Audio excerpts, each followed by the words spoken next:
మనం ఎవరికైనా ఏదైనా మాట ఇస్తే, ఎంతమందికి మాటలు ఇచ్చామో మనకు తెలియదు. ఎంతమందికి మాటలు ఇచ్చాం, అక్క నీకు ఇది చేస్తాను, అన్న నీకు ఇది ఇస్తాను, అన్న నీకు అది పెడతాను, అన్న ఇది చేస్తాను ఏంటమేమో.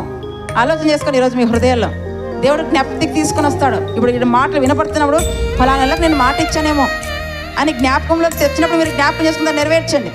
ఎందుకంటే మనం ఎవరికైనా మాట ఇస్తే ఏమవుతుందో తెలుసా, వారు దాని మీద ఏం పెట్టుకుంటారంట, ఆశ పెట్టుకొని ఉంటారు.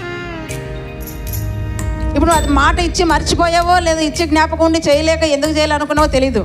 చేయకుండా నువ్వు ఉన్నావనుకో, అది నీకేమవుతుంది తెలుసా, శాపంగా మారుతుంది.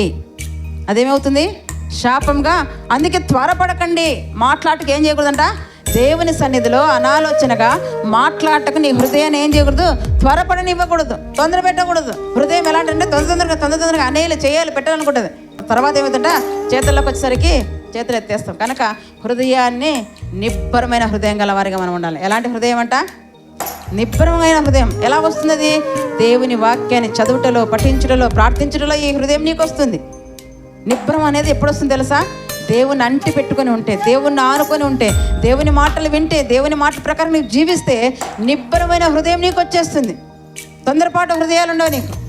కనుక నువ్వు ఆలోచన చేయాలి. ఇక్కడ ఏమంటాడో మనం గమనిస్తే, అలాగే ఎవరికైనా మనం మాట ఇస్తే, ఈరోజు దేవుడు జ్ఞాపకం చేస్తే ఆ మాటలు నెరవేర్చే వారిగా ఉందాం. చిన్న బిడ్డకైనా సరే మాట ఇచ్చిన మాట తప్పకూడదు. అది ఇక్కడ దేవుడు మనకు నేర్పిస్తున్నమాట.